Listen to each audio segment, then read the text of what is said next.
I had scarcely passed my 12th birthday. میں بمشکل اپنی 12ویں سالگرہ گزار چکا تھا.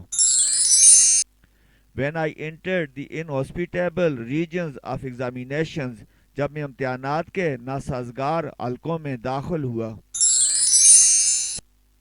Through which for the next 7 years I was destined to journey, جن میں سے اگلے 7 سالوں تک گزرنا میرا مقدر تھا. These examinations were a great trial to me. یہ امتحانات میرے لیے ایک عظیم آزمائش تھے.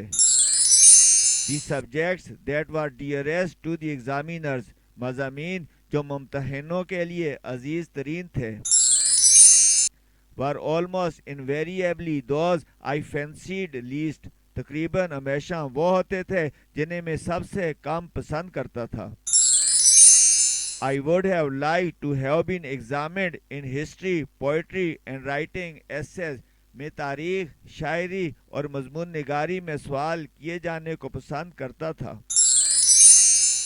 The examiners on the other hand were partial to Latin and mathematics. اس کے برعکس ممتحن لاطینی اور ریاضی کے شوقین تھے. And their will prevailed, اور ان کی مرضی چھائی رہی. Moreover, the question which they asked on both these subjects, اس کے علاوہ سوالات جو وہ ان دونوں مضامین پر پوچھتے تھے, were almost invariably those, تقریباً ہمیشہ وہ ہوتے تھے, to which I was unable to suggest a satisfactory answer, جن کا تسلی بخش جواب دینے کے میں قاصر تھا. I should have liked to be asked to say what I knew. وہ بتانا جو میں جانتا تھا میں پوچھا جانا پسند کر چکا تھا. They always tried to ask what I did not know. وہ ہمیشہ وہ سوال کرنے کی کوشش کرتے تھے جو میں نہیں جانتا تھا. When I would have willingly displayed my knowledge, جب میں دانستاً اپنا علم دکھا چکا تھا. They sought to expose my ignorance. انہوں نے میری لا علمی ظاہر کرنے کی کوشش کی. This sort of treatment had only one result. اس قسم کے سلوک کا صرف ایک ہی نتیجہ تھا. I did not do well in examinations. میں نے امتحانات میں اچھی کارکردگی نہ دکھائی. This was especially true of my entrance examination to Harrow. یہ خاص طور پر ہارو اسکول میں میرے داخلی امتحان کے بارے میں درست تھا. The headmaster, Mr. Weldon, however, took a broad-minded view of my Latin prose. بہرحال ہیڈ ماسٹر مسٹر ویلڈن نے میری لاطینی نثر کا غیر متعصب جائزہ لیا. He showed discernment in judging my general ability. انہوں نے میری عمومی صلاحیت کو پرکھنے میں بصیرت دکھائی. This was the more remarkable. یہ انتہائی غیر معمولی تھا. Because I was found unable to answer a single question in the Latin paper. کیونکہ میں لاطینی پرچے میں ایک تناز سوال کا جواب دینے کے لیے قاصر پایا گیا. I wrote my name at the top of the page. صفحے کے آغاز پر میں نے اپنا نام لکھا. I wrote down the number of the question 1. میں نے سوال کا نمبر 1 لکھا. After much reflection, I put a bracket round it thus. کافی سوچ و بچار کے بعد میں نے اس کے ارد گرد اس طرح بریکٹ ڈالا. But thereafter, I could not think of anything connected with it. لیکن اس کے بعد اس سے منسلک ایسا کچھ نہ سوچ سکا. That was either relevant or true. جو متعلق یا درست ہوتا. Incidentally, there arrived from nowhere in particular a blot and several smudges. اتفاقاً کہیں سے خاص طور پر ایک روشنائی کا دبا اور کئی چھینٹیں آئیں. I gazed for 2 whole hours at this sad spectacle. میں نے اس غمگین منظر کو پورے 2 گھنٹے تک بغور دیکھا. And then merciful ushers collected my piece of foolscap with all the others. اور پھر مہربان نائب اساتذہ نے میرا فل اسکیپ کا پرچہ دوسرے تمام کے ساتھ جمع کیا and carried it up to the headmaster's table اور اسے ہیڈ ماسٹر کی میز پر لے گئے. It was from these slender indications of scholarship. یہ علم و دانش کے ان قلیل اشارات میں سے تھا. That Mr. Weldon drew the conclusion that I was worthy to pass into Harrow. کہ مسٹر ویلڈن نے نتیجہ اخذ کیا کہ میں ہارو اسکول میں داخل ہونے کے قابل ہوں. It is very much to his credit. یہ بہت زیادہ ان کے مرہون منت ہے. It showed that he was a man capable of looking beneath the surface of things. اس نے دکھایا کہ وہ معاملات کی سطح سے نیچے دیکھنے کے قابل شخص تھا. A man not dependent upon paper manifestations. پرچے کی ظاہری صورت پر انحصار نہ کرنے والا شخص. I have always had the greatest regard for him. میں ان کے لیے ہمیشہ انتہائی احترام رکھ چکا ہوں. In consequence of his decision, ان کے فیصلے کے نتیجے میں I was in due course placed in the third or lowest division of the fourth or bottom. آخر کار مجھے 4 میں سے کم ترین ڈویژن یا فہرست میں اختتام پر رکھا گیا. The names of the new boys were printed in the school list in alphabetical order. School کی فہرست میں نئے طلباء کے نام حروف تاجی کی ترتیب سے لکھے گئے تھے. And as my correct name Spencer Churchill began with an S. اور جیسا کہ میرا اصلی نام سپنسر چرچل ایس سے شروع ہوتا تھا. I gained no more advantage from the alphabet than from the wider sphere of letters. میں نے حروف تاجی سے حروف کے کشادہ حلقے سے زیادہ فائدہ حاصل نہ کیا. I was in fact only 2 from the bottom of the whole school. تمام سکول کی فہرست کے اختتام سے میں دراصل 2 طلباء سے اوپر تھا.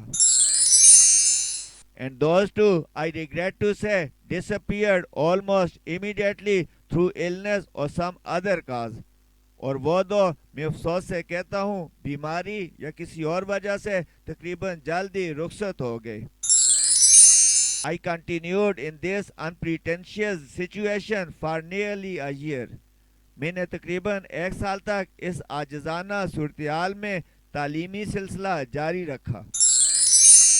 However, by being so in the lowest form, بہرحال ادنا ترین حالت میں ہونے کی وجہ سے I gained an immense advantage over the cleverer boys. میں نے زیادہ ہوشیار طلباء پر ایک عظیم فائدہ حاصل کیا. They all went on to learn Latin and Greek and splendid things like that. ان تمام نے لاطینی اور یونانی اور اس طرح کے شاندار علوم سیکھنا جاری رکھا. But I was taught English. لیکن مجھے انگلش پڑھائی گئی. We were considered such dunces that we could learn only English. ہم ایسے غبی سمجھے جاتے تھے جو صرف انگلش سیکھ سکتے تھے. Mr. Somerville, a most delightful man to whom my debt is great. Mr. Somerville, انتہائی دلکش شخص جن کے لیے میری عقیدت عظیم ہے. Charged with the duty of teaching the stupidest boys the most disregarded thing, namely to write mere English. غبی ترین طلباء کو انتہائی نظر انداز کی ہوئی چیز یعنی محض انگریزی لکھنا پڑھانے کی ذمہ داری سونپی گئی. He knew how to do it. وہ جانتے تھے کہ یہ کیسے کرنا ہے. He taught it as no one else has ever taught it. انہوں نے اسے ایسے پڑھایا جیسے اسے کوئی نہیں پڑھا چکا ہے. Not only did we learn English parsing thoroughly. نہ صرف ہم نے انگریزی اجزائے جملہ مکمل طور پر سیکھے. We also practiced continually English analysis. ہم نے باقاعدگی سے انگریزی تحلیل کی مشق بھی کی. Mr. Somerville had a system of his own. Mr. Somerville کا اپنا ایک طریقہ کار تھا. He took a fairly long sentence. وہ ایک کافی لمبا جملہ لیتا تھا. And broke it up into its components by means of black, red, blue and green inks. اور اسے سیاہ، سرخ، نیلی اور سبز روشنائیوں کے ذریعے اس کے اجزاء میں تقسیم کر دیتا تھا. Subject, verb, object, relative clauses, conditional clauses, conjunctive and disjunctive clauses. فاعل، فعل، مفعول، relative clauses, conditional clauses, conjunctive اور disjunctive clauses. Each had its colour and its bracket. ہر ایک کا اپنا رنگ اور اپنا بریکٹ تھا. It was a kind of drill. یہ مشق کی ایک قسم تھی.